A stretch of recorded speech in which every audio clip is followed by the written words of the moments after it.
بلوچستان کی اعلیٰ ترین عدلیہ پر حملہ ہے. ججز پر ریفرنس فائل کیے گئے سپریم کورٹ کے ججز پر, ہائی کورٹ کے ججز پر, صرف اس لیے کہ جج حکومت کے خلاف فیصلے نہ دے پائیں, ججوں کو دبایا جائے, عدلیہ کو دبایا جائے. اس کی بدترین مثال اس حکومت نے قائم کی ہے. ہم اس کی مذمت بھی کرتے ہیں اور انشاءاللہ مزاحمت بھی کریں گے. آرام سے اپنی نشست پر جائیں. Welcome to News Wise. میں ہوں عارفہ نور. آج سب سے پہلے ہم بات کریں گے پارلیمنٹ کی, جہاں آج اپوزیشن کی طرف سے ایک دفعہ پھر احتجاج ہوا. جب پروسیڈنگز شروع ہوئیں تو اپوزیشن گفتگو کرنا چاہتی تھی, ڈیبیٹ کرنا چاہتی تھی ان اطلاعات پہ کہ حکومت نے ریفرنسز ججز کے خلاف بھیج دیے سپریم جوڈیشل کونسل پہ.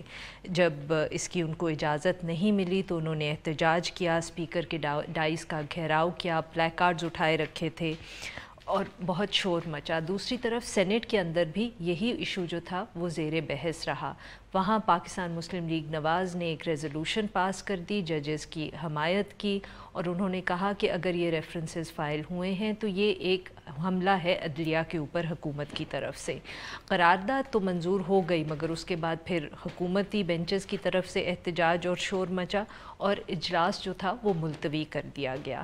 آج پاکستان مسلم لیگ نواز کی جماعت کی جو پارلیمنٹری ایڈوائزری گروپ ہے اس کی بھی ایک میٹنگ ہوئی اور اس میں بھی یہی ایشو زیر بحث رہا. میڈیا اطلاعات کے مطابق جماعت نے یہ فیصلہ کیا ہے کہ وہ اس ایشو پہ احتجاج کریں گے. اب کل نواز شریف صاحب جو جیل میں ہیں ان سے بھی جب سینئر لیڈرشپ کی ملاقات ہوئی تو میڈیا اطلاعات کے مطابق وہاں بھی یہی ایشو ڈسکس ہوا اور نواز شریف صاحب نے اپنے سینئر لیڈرشپ سے کہا کہ وہ ججز کی حمایت کریں اور اگر احتجاج کرنا پڑے تو کریں. اس ایشو پہ بات کرنے کے لیے ہمارے ساتھ موجود ہیں شاہد خاقان عباسی صاحب جو سینئر نائب صدر ہیں پاکستان مسلم لیگ نواز کے اور سابق وزیر اعظم. ویلکم ٹو دا شو سر. شکریہ جی. سر تو پھر کیا آج آپ نے فیصلہ کیا اپنی میٹنگ میں کہ احتجاج کرنے کا, اور اگر احتجاج کرنے کا کیا ہے تو کس طرح کریں گے؟ دیکھیں ہم نے پارلیمنٹ کے اندر بات رکھی ہے کہ حکومت نے جس طریقے سے یہ سارا معاملہ کیا ہے وہ بہت سے شکوک و شبہات پیدا کرتا ہے, اور اگر ایک سپریم کورٹ کے جج کے ساتھ یہ ہو رہا ہے تو اس بات کی تہہ تک پہنچنا ضروری ہے کہ کیوں ہو رہا ہے. کیونکہ اگر آپ اثاثوں کی بات کرتے ہیں جو ان کے خلاف ہے تو سب سے پہلے وہ بھی سر رپورٹڈلی ہے, ابھی ہمیں تفصیل معلوم نہیں ہے آفیشلی کسی نے, اخباروں میں تو آ چکی ہے جی, بٹ وہ سورسز سے ہی انہوں نے کوٹ کیا, وہ پیمرا کی ایڈوائزری ہے. ایک جج یہی کہہ رہے ہیں کہ آپ سورسز سے مجھے مت امبیرس کریں, میری کردار کشی نہ کریں, مجھے صدر صاحب بتائیں کہ آپ نے کیا ریفرنس میرے خلاف فائل کیا ہے, کس بنیاد پر کیا ہے. آج انہوں نے کہا مجھے ڈیو پروسیس نہیں ملا, جہاں پر ایک سپریم کورٹ کا sitting chief justice Balochistan high court کا چیف جسٹس صاحب کا, اور میں اگر یہ کہوں کہ وہ شاید پورے سپریم کورٹ میں اس وقت سب سے زیادہ رسپیکٹڈ آدمی ہیں تو غلط نہیں ہوگا. شاید میں نے ان کو زندگی میں نہ پہچانتا ہوں نہ ملا ہوں نہ دیکھا ہے, لیکن ان کی ایک رسپیکٹ ہے, ان کی ایک انٹیگریٹی ہے جس کے ہر شخص معترف ہے. ان کے ساتھ یہ ہو رہا ہے تو پھر آپ کیا دکھانا چاہتے ہیں, کیا کرنا چاہتے ہیں؟ اور پارلیمنٹ میں سر آج کیا ہوا, اتنا احتجاج کرنے کا آپ کو کیوں ضرورت محسوس ہوئی؟ پارلیمنٹ میں بدقسمتی سے حکومت نے فیصلہ کیا کہ پارلیمنٹ کو چلنے نہیں دینا. تو آج تو خیر ایک بالکل انوکھا واقعہ تھا کہ سر وہ الزام آپ پہ یہ لگاتے ہیں کہ جب بھی پارلیمنٹ کا سیشن شروع ہونے لگتا ہے اس سے پہلے وہ آپ سے جو میٹنگز میں بات کرتے ہیں وہ حکومت یہ الزام لگاتی ہے, وہ جب تک آپ لوگ فلور پہ پہنچتے ہیں تو یو فرگیٹ دیٹ. میں نے 10 دفعہ یہ کہہ چکا ہوں, آپ صبح سے اجلاس چلائیں, شام تک چلائیں, ڈیبیٹ کریں ملک کے ایشوز کو. پارلیمنٹ اسی لیے ہوتی ہے, پارلیمنٹ کوئی تنخواہ حاصل کرنے کا طریقہ نہیں ہے, یہ اسپیکر صاحب کی چودراہٹ کا ذریعہ نہیں ہے. تو آج تو خیر انوکھی بات تھی, کویسچن آور ہو رہا تھا, بڑے آرام سے کویسچنز ہو رہے تھے, سپلیمنٹریز ہو رہے تھے. پارلیمنٹری افیئرز کے وزیر صاحب اٹھے اور انہوں نے ایک تقریر داغنی شروع کر دی کہ فلانا انڈیا کا ایجنٹ ہے, فلانا پاکستان کی جھنڈے جلاتا ہے, فلانے کی جو اسمبلی کی رکنیت ہے وہ ختم.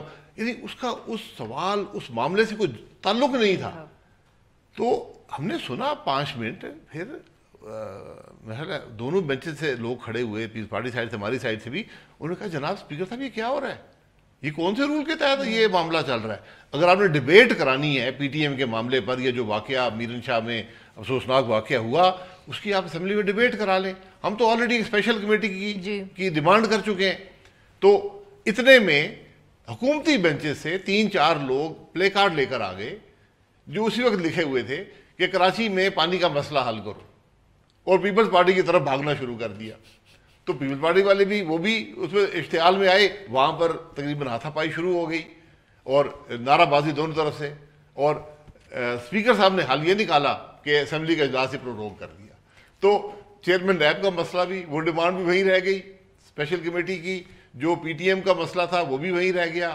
جو آج قاضی فیض عیسیٰ کا ہم نے ریزولوشن دیا ہوا تھا وہ بھی وہیں رہ گیا.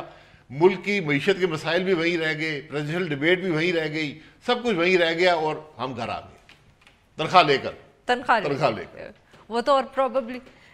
تو عباسی صاحب، جو آپ کا وہ ایک اور بھی آپ کی طرف سے پروپوزل تھا کہ چیئرمین نیب کے اوپر آپ چاہتے تھے کہ ایک پارلیمنٹری کمیٹی بنے، ہاں، تو اس کی کوئی حکومت سے آپ کی بات؟ کوئی جواب نہیں ہے، کوئی جواب نہیں ہے. تو پھر اب where is this going to lead? یہ اب آگے کیا ہوگا اس کا؟ عباسی صاحب دیکھیں، جب حکومت اسمبلی نہ چلانا چاہے اس کا کوئی حل نہیں ہوتا، کیونکہ اسمبلی چلانا تو حکومت کے حق میں ہوتا ہے. ہم نے دھرنے کے دوران بھی اسمبلی چلائی رکھی. وہ تو ویسے پاکستان پیپلز پارٹی کو بھی اس کا کریڈٹ جاتا ہے. وہ جمہوری لوگ تھے، انہوں نے کہا کہ بالکل چلے. تو یہاں حکومت اسمبلی چلانے، اسپیکر ڈبیٹ نہیں ہونے دیتا، اسپیکر ریکگنائز نہیں کرتا اپوزیشن کی ایون فرنٹ بینچز کو.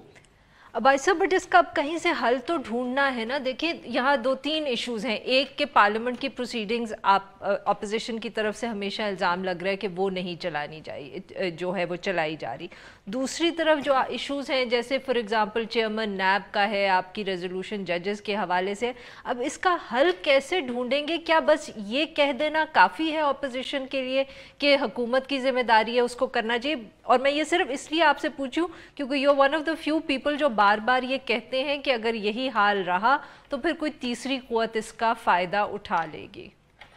جی ماضی میں بھی ہوا ہے، کوئی نئی بات نہیں ہے ہمارے ملک میں. تو پھر مسئلہ تو سیاستدانوں نے اس کا حل ڈھونڈنا ہے نا. دیکھیں، میں نے کہا کہ اپوزیشن کہہ رہی ہے اسمبلی چلائیں، حکومت اسمبلی نہیں چلاتی، چلنے نہیں دیتی، بات نہیں کرنے دیتی. کہتے ہیں آپ لوگ شور مچاتے ہیں، آپ لوگ. بالکل، میں نے اسمبلی کے فلور پر کہا ہے، اسپیکر صاحب کو کمرے میں جا کر کہا ہے، صبح سے شام تک اجلاس چلائیں، نہ کوئی کورم پوائنٹ آؤٹ ہوگا، نہ کوئی اونچی آواز ہوگی. میں آپ کو گارنٹی دیتا ہوں.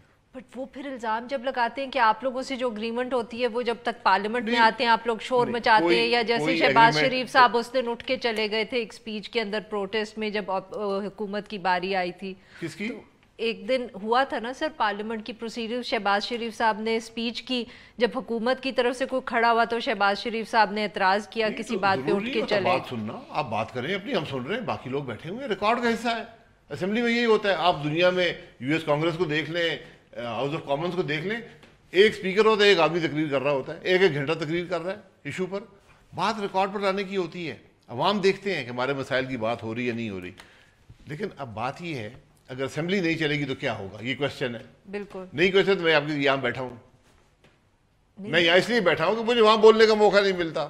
آپ کی مہربانی، آپ نے بلا لیا، میں آ کے یہاں بات کر دوں گا. تو آپ کو بلاتے رہتے اور آپ آتے ہی رہتے، بٹ مسئلے کا حل تو عباسی صاحب اب آپ بیسیکلی کہہ رہے ہیں کہ یہ صرف حکومت نے اس کا حل ڈھونڈنا ہے. جب زبان بندی ہوگی پھر دوسرا راستہ، پھر اسمبلی کے باہر نکلتے ہیں، پورا میڈیا کھڑا ہوتا ہے، وہاں پریس کانفرنس کر لیتے ہیں. تو آپ لوگوں نے جو احتجاج کرنا ہے وہ اب پارلیمنٹ میں ہوگا یا ٹاک شوز میں ہوگا؟ اگر پارلیمنٹ کے اندر زبان بندی ہوگی تو پھر میڈیا میں بات جائے گی، پھر سڑکوں پر بات جائے گی. سڑکوں پہ جائے گی، فطری بات ہے. نہیں، بٹ جائے گی فطری بات ہے، مینز کہ یہ آپ دیکھیں گے اس کا فیصلہ ہونا ہے، ابھی نہیں ہوا. جی دیکھیں، میں کل تو نہیں ہم سڑکوں پر جا رہے ہیں، یہ حقیقت ہے. تو لیکن جب آپ جو کنونشنل یا جو طریقے ہیں سیاست کے، جو اگر وہ آپ بند کر دیں گے، وہ راستے بند ہو جائیں گے، جمود آ جائے گا، تو پھر ایک ہی راستہ رہ جاتا ہے سڑکوں پر. اور وہ بھی ان حالات میں جہاں عوام خود سڑکوں پر آنے کی تیاری میں ہو. کیونکہ آج ہر آدمی پریشان ہے معیشت کے حوالے سے، مہنگائی کے حوالے سے، بے روزگاری کے حوالے سے، کم ہوتے ہوئے کاروبار کے حوالے سے، حکومت کی نااہلی کے حوالے سے. भाई साहब ये इकोनॉमिक प्रॉब्लम्स तो हैं ही से, ये तो आप कब से सब लोग कह रहे हैं कि लोग बहुत परेशान हैं और आप उसके बारे में कुछ करेंगे, मगर एहतजाज उस पर आप करते हैं कि नहीं, जब भी आप करेंगे वो दूसरा एक इशू है। बट इस वक्त नैब चेयरमैन और जजेस के हवाले से आपने क्या फैसला किया? वो भी यही है कि आप देखेंगे कि आगे क्या करना है?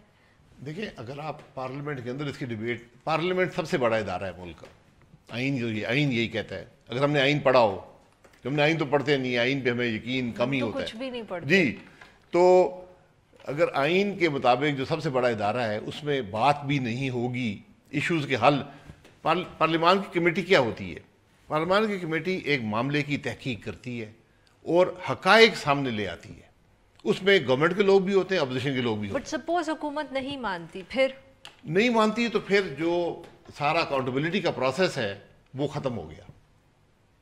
उनकी तरफ से तो नहीं खत्म हुआ ना बात साहब। आप लोगों अंदर भी कर सकते हैं, लेकिन जो मॉरल अथॉरिटी होती है अकाउंटेबिलिटी की वो खत्म हो गई, क्योंकि एक ऐसा शख्स उस कुर्सी पर बैठा है जिसका अपना कंडक्ट मशकूक हो गया, उसके पास मॉरल अथॉरिटी नहीं रही, वो जो करेगा उस पर शक और शुबे का इजहार किया जाएगा। आप ये मान रहे हैं कि उनकी जो उनका कॉन्डक्ट है उसको भी देखने की ज़रूरत है? मैं ये सिर्फ इसलिए सवाल पूछूं कि जो इनिशियल ट्वीट आया था शहबाज शरीफ साहब की तरफ से, मरियम औरंगज़ेब साहिबा ने भी उस पर बात ट्वीट किया था, उनका था कि किसी की ज़ाती ज़िंदगी पे हम बात नहीं करना चाहते, हमारा जो स्टैंड है वो अकाउंटेबिलिटी पे प्रिंसिपल का है कि वो प्रॉब्लम जिस तरह अकाउंटेबिलिटी हो रही है।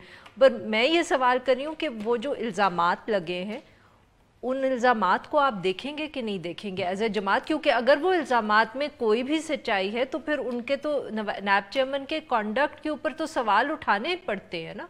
आप ये तो नहीं कह सकते कि वो उनकी ज़ाती ज़िंदगी है जो वो इल्ज़ामात है। नहीं, वो टाइमिंग का मसला है। सबसे पहले इंटरव्यू हुआ, हमने उस पर प्रेस कॉन्फ्रेंस की और वो हकायक अवाम के सामने रखे और हमने कहा कि इसको पार्लियामेंट की कमेटी बने, उसको देखे। इतने में ये वीडियो आ गई। बिल्कुल सही। और ये वीडियो नई नहीं है, मैं आपको बता सकता हूँ, मैं ये वीडियो से पहले देख चुका था। अच्छा ठीक जी, क्योंकि हमारे पास भी आई थी और मेरा ख्याल आपके पास भी आई होगी। नहीं, वीडियो तो नहीं आई थी बट खबर सर्कुलेट कर बहुत से टीवी चैनल्स के पास ये वीडियो ले जाए गए, उन्होंने नहीं चलाई। तो जब वीडियो आई तो उस पर शहबाज शरीफ साहब ने ये बयान दिया कि भाई ये उनकी ज़ाती मसाइल हैं, वो इसको खुद डील करें, हम इसमें नहीं पड़ेंगे, हम जो हमारा उसूली मौक़िफ़ है जो उनकी इंटरव्यू की वजह से था उसके पर रहेंगे। लेकिन जब अगली सुबह ये हकायक सामने आए कि उस खातून को नैब ने गिरफ्तार भी किया, उसको रिमांड में रखा, उसको जेल में रखा, तशद्दुद किया, ये हकायक भी सामने आए, फिर मामला बदल गया। तो वो ट्वीट उससे पहले का था। फिर उसके बाद रियाज़म हाउस भी इन्वॉल्व हो गया जी, कि जो शख्स नशर की थी उनका क्या ताल्लुक था। तो अब ये मामला बड़ा पेचीदा हो चुका है।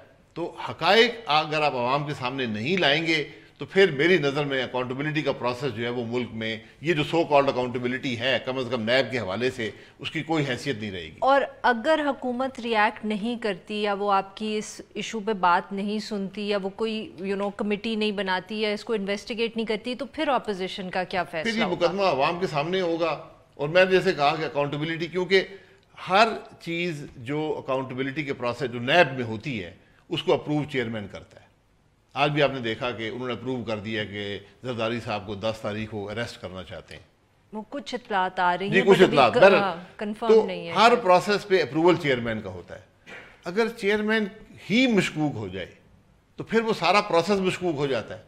जब डिसीजन मेकर मशकूक हो गया, वो मशकूक तो अगर हम अज्यूम कर लें कि वो हो गए थे जब वीडियो आ गया, मैं तो सिर्फ ये पूछूं कि अगर हुकूमत की तरफ से कोई इस पे वो कदम नहीं लेते तो आप क्या करेंगे? क्योंकि कदम नहीं लेते तो फिर मुकदमा अवाम के सामने होगा। फिर जो मतलब क्या है अवाम के सामने होगा? अवाम जब ये महसूस करेंगे कि एक हुकूमत जो है वो मामलात को छुपा रही है, वो उसके प्रोसेस मशकूक हैं, उसके अमल मशकूक हैं, तो फिर हुकूमत भी ख़त्म। हुकूमत तो वैसे ही ख़त्म हो चुकी है, तो अब वो भी पड़ा रहेगा। एक और उनके कॉफिन में एक और कील जो है वो लग जाएगा। बहुत बहुत शुक्रिया अब्बासी साहब, आपने वक्त निकाला और हमसे बात की। नाजरीन, now will take a short break और जब हम ब्रेक से वापस आएंगे तो हम बात करेंगे जो चीफ ऑफ आर्मी स्टाफ ने गुज़िश्ता रोज़ 2 आर्मी ऑफिसर्स और एक सिविलियन की सज़ा जो थी वो कंफर्म कर दी है एस्पियोनाज के हवाले से। Stay with us.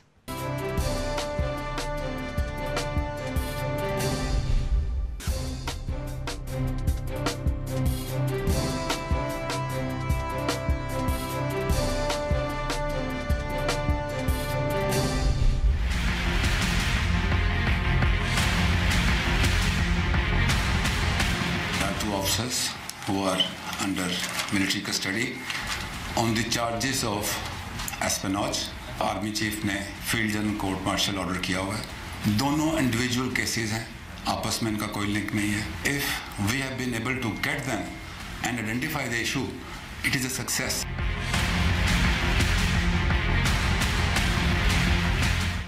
Welcome back. और अब हम जिक्र करेंगे army chief general Qamar Javed Bajwa, जिन्होंने पाक फ़ौज के 2 आला अफसरान और एक हसास अदारे के एक सिविलियन ऑफिसर को जासूसी के इल्ज़ाम में सज़ाएं जो थीं वो कंफर्म कर दी हैं।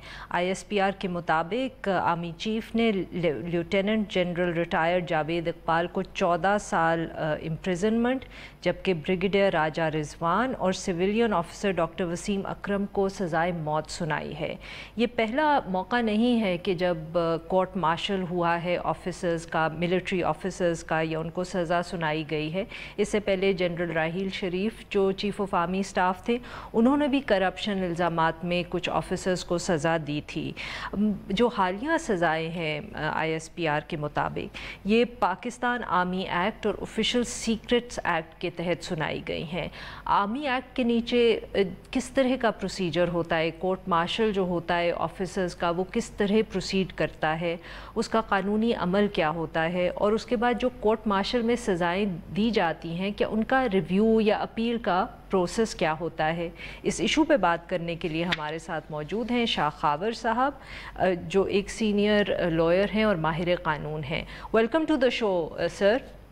जी सर, तो ये आप हमें बताएं कि ये जो सज़ा है जो जासूसी के इल्ज़ाम में इन ऑफिसर्स को और एक सिविलियन को दी गई है, जो कहा जा रहा है कि आर्मी एक्ट और ऑफिशियल सीक्रेट्स एक्ट के तहत दी गई है, इनकी एक तो हमें ये बताएं कि इनका लीगल स्कोप क्या है, ये हाउ डज़ इट वर्क? देखिए, बात ये है कि हमारी जितनी भी आर्म्ड फोर्सेस हैं, चाहे पाकिस्तान आर्मी है, एयर फोर्स है, नेवी है, उनके अपने अपने एक्ट्स हैं। इसी तरह पाकिस्तान आर्मी एक्ट है जो कि आर्मी से रिलेटेड, मुसल्लह अफवाज से रिलेटेड जो जराइम है उनको डील करता है। इसमें एक तो इनके इंटरनल डिसिप्लिन के इश्यूज़ भी होते हैं, जो कि उनके जवान, NCOs, JCOs या ऑफिसर्स कोई इनडिसिप्लिन करते हैं तो उनका भी फील्ड जनरल कोर्ट मार्शल होता है। कई ऐसी चीज़ें होती हैं जो कि फील्ड जनरल कोर्ट मार्शल से पहले उनको छोटी मोटी माइनर पेनल्टीज़ दे दी जाती हैं, रिडक्शन फ्रॉम द रैंक या कुछ इंक्रीमेंट्स रोकना, ये वो। लेकिन कुछ जो मेजर जो ऑफेंसेस होते हैं जो कि शेड्यूल ऑफेंसेस हैं पाकिस्तान आर्मी एक्ट के, उसमें एक ऑफिशियल सीक्रेट एक्ट के तहत जितने जराइम हैं वो भी शेड्यूल ऑफेंसेस में शामिल हैं पाकिस्तान आर्मी एक्ट के। तो इसीलिए ये जो अभी हालिया सज़ाएँ हुई हैं जिनका आपने ज़िक्र किया है कि उसमें एक सिविलियन और 2 सीनियर आर्मी ऑफिसर्स को जो है वो फील्ड जनरल कोर्ट मार्शल हुआ और उनके ख़िलाफ़ चार्जेस जो थे वो जासूसी के थे, एस्पोनेज के। तो वो चूँकि जासूसी जो है ये या अपने किसी मुल्क का सीक्रेट या कोई न्यूक्लियर या कोई भी ऐसी हमारी जो सेंसिटिव इंफॉर्मेशन है वो अगर किसी को मुंतकिल की जाए अनऑफिशियली, इलीगली, या कोई ऐसी इंफॉर्मेशन किसी दुश्मन ममालिक को दी जाए जिससे उसको फ़ायदा पहुंच सकता हो, तो वो ऑफिशियल सीक्रेट एक्ट के तहत वो डिफाइंड है कि वो किस तरीके से वो ऑफेंस जो है वो कॉन्स्टिट्यूट होगा। तो ऑफिशियल सीक्रेट एक्ट, सर, तो वो ऑफेंस जो है वो आएगा ऑफिशियल सीक्रेट्स एक्ट के नीचे, मगर जिस तरह उनकी सज़ा या जिस तरह उनको ट्राई किया जाएगा या जो उनका ट्रायल होगा वो आर्मी एक्ट के तहत होगा। एग्जैक्टली। उसकी वजह ये है कि पाकिस्तान आर्मी एक्ट में जो हैं वो शेड्यूल ऑफेंसेस हैं या कौन से कवानीन जो हैं वो उसका अहाता जो है वो पाकिस्तान आर्मी एक्ट करेगा। तो ये तो स्पेसिफिकली ऑफिशियल सीक्रेट एक्ट जो है वो शेड्यूल ऑफेंस है, उसका ट्रायल हो ही फील्ड जनरल कोर्ट मार्शल में सकता है, और या अगर वो एयर फोर्स से रिलेटेड है तो वो एयर फोर्स एक्ट के तहत, या अगर वो नेवल से रिलेटेड है तो नेवल एक्ट के तहत उसको ट्राई किया जाएगा। तो इसका जो प्रोसीजर ये ट्रायल होता किस तरह है? जी मैं बताता हूँ। इसका होता ये है कि जिस पे भी इल्ज़ाम हो उसके ख़िलाफ़ बाकायदा पहले एक इंक्वायरी होती है इंटरनल, और वो इंक्वायरी जो है वो आर्मी ऑफिसर जो है उस रैंक के बराबर होता है या नॉर्मली उससे सीनियर ऑफिसर उसकी प्रिलिमिनरी इंक्वायरी करता है। फिर उसके बाद जब उसके ख़िलाफ़ शवाहिद आ जाते हैं तो फिर उस पर एक कोर्ट ऑफ इंक्वायरी जो है वो प्रॉपरली कॉन्स्टिट्यूट होती है, जिसमें भी एक सीनियर ऑफिसर होता है, वो उसका पूरा मुलजिम से भी चीज़ें पूछ के उनका मौक़िफ़ जान के बाकी शवायद इकट्ठे करके फिर एक फाइनली समरी ऑफ एविडेंस तैयार होती है। समरी ऑफ एविडेंस आप समझ लें कि उसमें काफ़ी मवाद होता है और वो समरी ऑफ एविडेंस की बेसिस के ऊपर ही फिर फील्ड जनरल कोर्ट मार्शल होता है, जिसकी सदारत जो है वो आर्मी ऑफिसर करते हैं। और जैसे मैंने अर्ज़ किया कि अगर वो लेफ्टिनेंट कर्नल को अगर किसी ने ट्राई करना है तो वो उसका जो है वो उससे अबव रैंक का कोई ऑफिसर जो है वो प्रिजाइडिंग ऑफिसर होगा फील्ड जनरल कोर्ट मार्शल का। और उसके साथ साथ ये भी है कि उसमें जो मुल्ज़मान हैं उनको डिफेंस का भी मौका दिया जाता है, उनको आर्मी के ही ऑफिसर्स लेकिन उनको एज अ डिफेंस काउंसिल उनको दिया जाता है। तो वो जो ट्रायल है वो ऑलमोस्ट वही है, उसमें एविडेंस आनी है, उसमें क्रॉस एग्जामिनेशन का मौका है, आपको सफाई का मौका है। लेकिन जब एक सज़ा फील्ड जनरल कोर्ट मार्शल में हो जाए तो उसकी अपील किसी सिविलियन लॉ की हायरार्की में या डिस्पेंसेशन में नहीं हो सकती। उसकी अपील जो है वो फिर आर्मी के अंदर ही उनका एपिलेट मैकेनिज़्म है। तो जैसे आपने कल देखा कि जैसे ही फील्ड जनरल कोर्ट मार्शल ने वो सज़ाएं तजवीज़ की तो उसकी फ़ौरन मंजूरी जो है वो चीफ़ ऑफ आर्मी स्टाफ ने दे दी। तो उसके अलावा अब उसका कोई मैकेनिज़्म मौजूद नहीं है अपील का। वो बहुत ऐसे रेयर केसेस होते हैं जिसमें हाई कोर्ट और सुप्रीम कोर्ट जो है वो फील्ड जनरल कोर्ट मार्शल या आर्मी, एयरफोर्स या नेवल की जो लॉ है उसके तहत सज़ाओं में इंटरफेयर कर सकती हैं, वो एक अलग बहस है। लेकिन सरदस्त ये जो ट्रायल हुआ है जो मैंने जिक्र किया, जुर्म जो है वो ऑफिशियल सीक्रेट एक्ट है, लेकिन it is tried under the Pakistan army act, इनका फील्ड जनरल कोर्ट मार्शल हुआ है। अच्छा, दूसरी चीज़ ये है सर जो आप अभी जिक्र कर रहे थे कि जी मैं आपको अर्ज करूं, अब एक सिविलियन को अभी मैं आपको ये भी वाज़ेह कर दूं कि इसमें एक सिविलियन ऑफिसर भी शामिल है। अब एक सिविलियन जो कि ऑफिशियल सीक्रेट एक्ट का मुर्तकिब हुआ हो, चाहे वो सिविलियन है चाहे वो आर्म्ड फोर्सेस से ताल्लुक़ रखता है, तो वो सिविलियन भी जो है वो भी उसके फोल्ड में आ जाता है, क्योंकि उसका ट्रायल की जो कोर्ट है या फोरम है वो पाकिस्तान आर्मी एक्ट के तहत है। तो इसलिए इसमें जो एक सिविलियन ऑफिसर जो इसमें इन्वॉल्व थे उनको भी ऑफिशियल सीक्रेट एक्ट के तहत उनको इंडाइक्ट किया गया और उनका फील्ड जनरल कोर्ट मार्शल हुआ। तो इसका मतलब ये हुआ कि किसी भी सिविलियन ने कोई ऐसा जुर्म किया है जिसमें कोई आर्मी ऑफिसर्स इन्वॉल्व हैं, उसमें उन्होंने खयानत की है, तो वो एक सिविलियन जो शख्स है या एक शहरी है वो भी पाकिस्तान आर्मी एक्ट या नेवल एक्ट या एयरफोर्स एक्ट के तहत प्रोसीड हो सकता है। जी बहुत बहुत शुक्रिया शाह खावर साहब, आपने सील से हमें सारा जो प्रोसेस है वो समझा दिया। नाजरीन यहाँ पे लेंगे एक छोटा सा ब्रेक, और जब हम ब्रेक से वापस आएंगे तो हम बात करेंगे पोलियो की, और उस हवाले से जो वर्ल्ड हेल्थ ऑर्गेनाइजेशन की सामने आई है जो एडवाइस इस हवाले से। स्टे विद अस।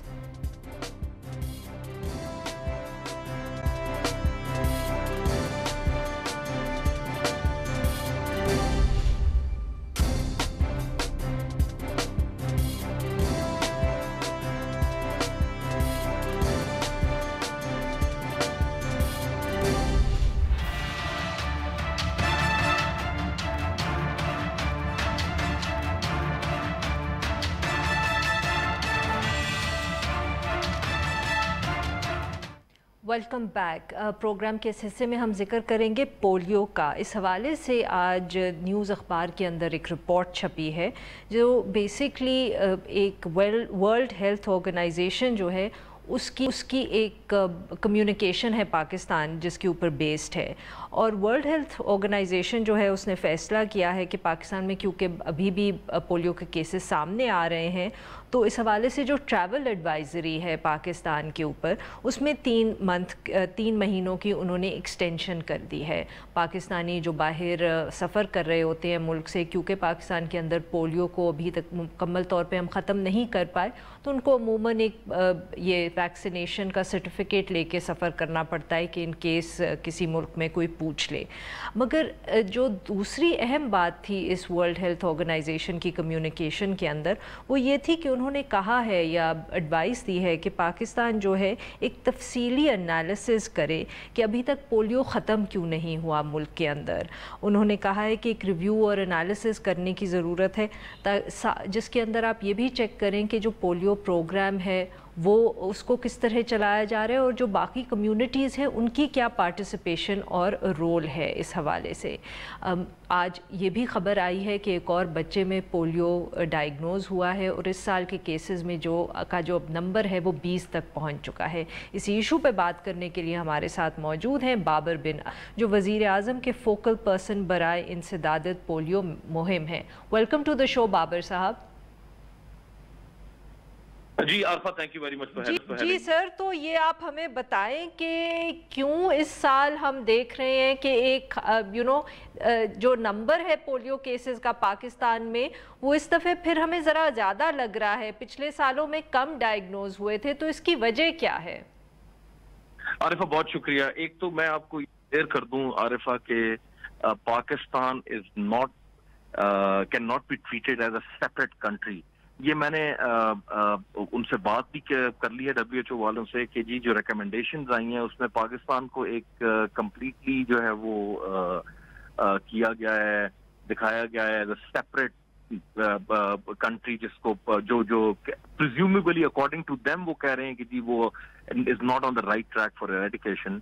लेकिन एट द सेम टाइम हमें ये देखना पड़ेगा कि दुनिया में क्या हो रहा है। और आरफा, इस वक्त जो मैं आपसे टेलीफोन पे बात कर रहा हूँ तो दुनिया का सबसे most aware city which is New York arguably followed by Seattle अब हिस्ट्री के वर्स्ट तरीन मीजल्स आउटब्रेक से गुजर रहे हैं। और ये सब कुछ हो रहा है उस एंटी वैक्स कैंपेन की वजह से जो इस वक्त पूरी दुनिया में सोशल मीडिया के जरिए फैली हुई है, और पाकिस्तान भी उससे बुरी तरह मुतासिर हुआ है। और पाकिस्तान में जो है जी आपने देखा पेशावर में क्या हुआ और किस तरह जो है वो एक मैस हिस्टेरिया क्रिएट हुआ। एक छोटा सा माशू गगर का स्कूल, माशू खेल का स्कूल जिसकी वजह से ये पूरे शहर पूरे मुल्क में ये बात आग की तरह फैल गई। और इससे पता चलता है कि कितनी रेजिस्टेंस है, ग्लोबल रेजिस्टेंस है वैक्सीनेशन के खिलाफ।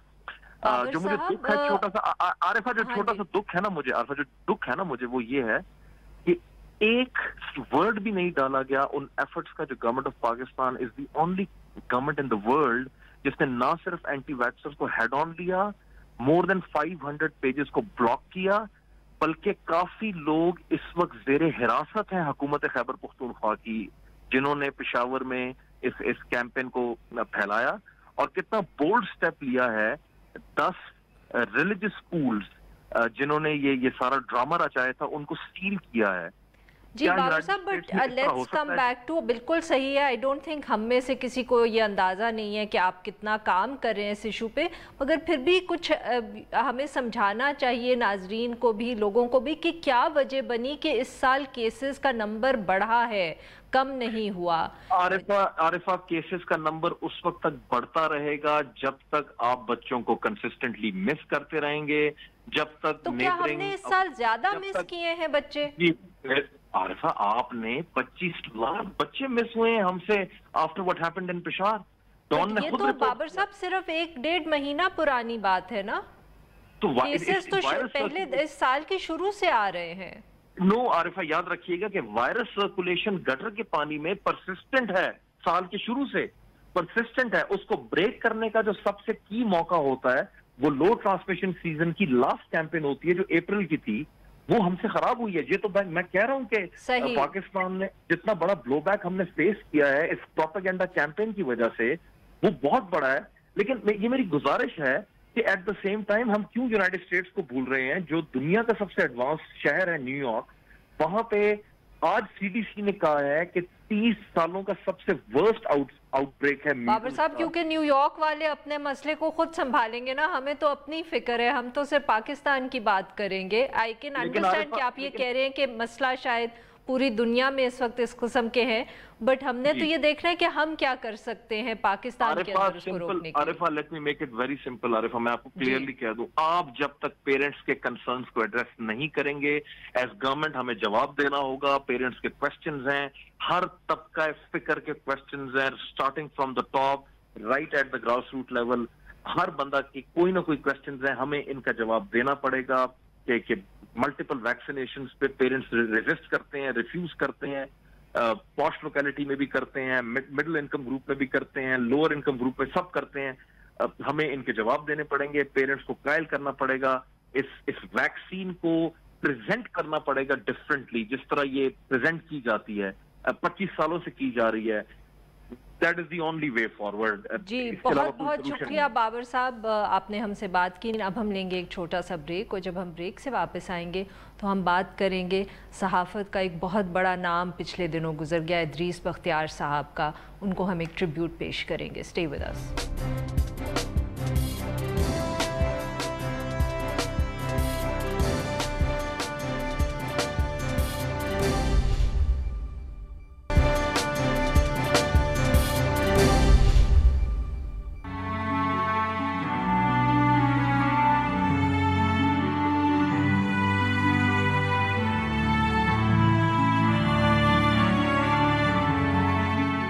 Welcome back. प्रोग्राम के आखिरी हिस्से में हम बात करेंगे इदरीस बख्तियार साहब की। एक ट्रिब्यूट हम उनको पेश करेंगे। वो एक सीनियर सहाफ़ी, कराची में मेरे ख़्याल में कोई सहाफ़ी नहीं होगा, कोई सियासतदान नहीं होगा, कोई शायद NGO सेक्टर से भी नहीं होगा जिसने इदरीस बख्तियार साहब का नाम ना सुना हो। उनके 2 रोज़ कबल उनका इंतकाल हुआ 74 ईयर्स की एज में। उनका सहाफ़ती करियर जो था वो तकरीबन कोई 50 साल के करीब रहा, जिसमें से बहुत एक लंबा अरसा जो था उन्होंने हेरल्ड मैगज़ीन में गुजारा, जहां वो 1990 से लेके 2012 तक काम करते रहे, और साथ में BBC से भी बहुत अरसे के लिए वाबस्ता रहे। इसके अलावा बहुत से और बैनुल अक़वामी इदारों के साथ उन्होंने काम किया, लोकल पब्लिकेशंस के लिए किया। उनकी रिपोर्टिंग जो थी 80s और 90s में, वो मेरे ख़्याल में आज भी सबको याद है, कराची में जो रहते हैं या कराची के बारे में पढ़ते हैं। उनके सहाफ़ती करियर के ऊपर बात करने के लिए आज हमारे साथ मौजूद हैं मोहम्मद हनीफ़ साहब, जो एक सीनियर सहाफ़ी भी है और एक मुसन्निफ़ भी हैं। Welcome to the show Hanif साहब। जी हनीफ़ साहब, आपने इदरीस साहब के साथ ग़ालिबन BBC में बहुत अरसे काम किया, तो कोई आपकी उनसे उनके बारे फॉन्ड मेमोरीज़ ऑफ फेम, कोई यादें उनकी जो आप हमारे साथ शेयर कर सकें? जी, उनके साथ हमने काम तो बहुत अरसे के बाद शुरू किया, लेकिन जब हम नए नए सहाफ़त में आए थे तो जिस जगह पे भी आपको जाना होता था, कोई पब्लिक फंक्शन होता था, प्रेस कॉन्फ्रेंस होती थी, तो उसमें उनको एक तरह की मरकजी जगह होती थी। एक एजाज़ी सा रुतबा था जो उन्हें मिला हुआ था कि वो अपनी उस वक्त तो इतने बुजुर्ग भी नहीं थे, लेकिन वो जवानी में उनको थोड़ा सा एक बुजुर्गी का एजाज हासिल था कि सब लोग जो थे, जो उनसे उम्र में ज्यादा भी थे, वो उनकी इज्जत करते थे। उसकी वजह शायद ये थी कि सबको, जो उनको उनके जो नजरियाती मुखालिफिन भी थे, उन सबको भी पता था कि इदरीस बख्तियार जो हैं वो एक बाकायदा प्रोफेशनल सहाफ़ी हैं। उनसे इख्तलाफ किसी और बात पे भी हो सकता है, लेकिन उनकी सहाफ़ती दयानत पे कभी किसी ने उंगली नहीं उठाई। तो हमने उनको देखा कराची में ऐसे हालात में रिपोर्टिंग करते हुए, और बहुत दबंग रिपोर्टिंग करते हुए, जबकि है रिपोर्टर्स जो हैं वो प्रेस कॉन्फ्रेंस में हाथ उठाने से डरते थे, जुबान खोलने से डरते थे, और स्टोरी के ऊपर अपनी बाय लाइन लेने से डरते थे। तो इदरीस बख्तियार कभी जो है उनको न कभी परेशान देखा, न कभी खौफजदा देखा। हमेशा उनके चेहरे पे एक मुस्कुराहट होती थी। हम एक ऐसे मैगजीन में काम करते थे जो उनका एक्चुअली राइवल था, लेकिन उन्होंने कभी ऐसे महसूस नहीं होने दिया कि कोई मुकाबला है। क्योंकि हमारे यहाँ जो सीनियर लोग होते हैं उनको अपने से जूनियर लोगों की या उससे मुख्तलिफ ख्यालात रखते हो, तो उनसे बात करने का जो है, उनसे बात सुनने का उनको उनमें सब्र नहीं होता। वो सिर्फ अपनी बात करके आगे बढ़ जाना चाहते हैं। तो वो बैठ के सुन भी लेते थे बात। और जैसा कि मैंने कहा कि कुछ लोगों को अल्लाह की तरफ से वदियत होती है कि उनकी तबीयत में एक बेनियाज़गी थी, एक शफकत थी। कभी किसी को ये नहीं लगा कि ये मेरे मुकाबले में हैं, कभी किसी को ये नहीं लगा, जैसे प्रेस क्लबों में, न्यूज़ रूमों में होता है, कि ये मेरे खिलाफ कुछ साजिश हो रही है। और कभी जो खास तौर पे जो सियासतदान थे और जिनको हम लोग कवर करते थे, जो एडमिनिस्ट्रेशन होती है, गवर्नमेंट होती है, powers that be so called, उन सबको पता था कि ये इस कमरे में एक बंदा बैठा है जिसकी बात जो है वो उस पे एतबार کیا جائے گا اور اس کی بات ایسی ہوگی کہ وہ اس کو اپنا کوئی نظریاتی رنگ دینے کی کوشش نہیں کرے گا. اور ایک جسے کہتے ہیں اولڈ ورلڈ چارم ہوتا تھا کہ ان کی پریزنس سے آپ کو ایک کمفرٹ محسوس ہوتا تھا. وہ کمرے میں ہوتے تو آپ کو پتا ہے کہ کوئی ٹینشن نہیں ہوگی. خراب سے خراب حالات میں بھی جب کراچی میں دن میں درجنوں لوگ مارے جا رہے ہوتے تھے اور یہاں کے جی حنیف صاحب سوری میں آپ کی یہاں بات کاٹ رہی ہوں کیونکہ بہت سے ہمارے شاید ناظرین کو یہ نہ معلوم ہو کہ جس پیریڈ کی آپ بات کر رہے ہیں اس میں آپ نیوز لائن میں غالباً کام کر رہے تھے, ادریس صاحب ہیرلڈ میں کام کر رہے تھے, تو وہ ذرا تھوڑا سا اگر آپ ہمیں وقت بھی ڈسکرائب کر دیں, بیکاز آج کل کے بہت کم شاید لوگوں کو معلوم ہے کہ اس وقت کی ہیرلڈ اور نیوز لائن کی رپورٹنگ جو تھی وہ کتنی اہم تھی کراچی کے اندر, اور آپ لوگوں کی کتنی اہمیت تھی جو اس کے لیے لکھتے تھے اس وقت. نہیں, ہم تو ان کو دیکھتے تھے اور ان کے پیچھے پیچھے چلتے تھے اور پھر جو کرتے تھے انہی سے سیکھتے تھے. 90s کا دور تھا تو اس زمانے میں حالات شہر کے بہت خراب تھے. ایک آپریشن کے بعد دوسرا آپریشن ہوتا تھا تو بغاوت کا سا ماحول تھا شہر میں. روزانہ درجنوں لوگ مرتے تھے اور رپورٹروں کا کام یہ ہوتا تھا کہ شام کو جو ہے وہ بیٹھ کے گنتی کریں. تو ہم بھی ادریس صاحب کو جو ہے وہ فون کر لیا کرتے تھے. اور اس زمانے میں یہ بڑا مشکل تھا کیونکہ خوف کی فضا تھی اور جو ہے دونوں طرف سے, سرکار کی طرف سے اور یہاں پہ جو MKM کی, دونوں کی طرف سے بھی سخت دھمکیاں کی. کئی ہمارے ساتھیوں کو شہر چھوڑنا پڑا. تو اس زمانے میں جو اچھی بات تھی, اسٹوری کبھی کسی کے پاس بڑی ہوتی تھی, کبھی کسی کے پاس بڑی ہوتی تھی. لیکن ادریس بختیار صاحب کو جیسے میں نے کہا نا, تو وہ ایک ٹینشن فری ماحول پیدا کرتے تھے. اس خوف کی فضا میں ان کے پاس آپ بیٹھتے تھے یا ان سے بات کرتے تھے, وہ تھوڑا سا آپ کا خوف جو ہے وہ کم ہو جاتا تھا, کیونکہ ان کا ہمیشہ سے فوکس یہی ہوتا تھا کہ نظر جو ہے آپ اسٹوری پہ رکھیں. اس کی سیاست جو ہے جب یہ وقت گزر جائے گا تو تب ہم بیٹھ کے ڈسکس کریں. اور ان کی کوئی لیگیسی جو ہم آج کل, کیونکہ میڈیا جو ہے کافی ایک بحران سے گزر رہا ہے جس میں لوگ فائنینشیل کرائسس کی بات کرتے ہیں, بٹ ہمارے لیے ایتھکس کا بھی شاید اس وقت ایک مسئلہ ہے. میرا خیال ہے ان کی لیگیسی کیا ہے جو اس وقت جرنلزم میں کام کر رہے ہیں یا آنا چاہتے ہیں؟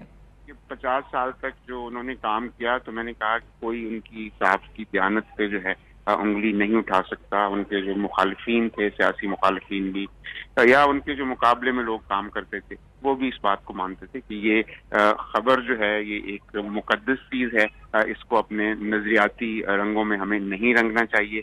تو میرا خیال ہے ان کی یہ چیز اگر صرف یاد رکھی جائے تو باقی اختلافات جو ہمارے ہیں اس کے ساتھ زندہ رہا جا سکتا ہے. بہت بہت شکریہ حنیف صاحب, آپ نے ہم سے بات کی. ناظرین آج کے لیے بس اتنا ہی. Now we will be back next week.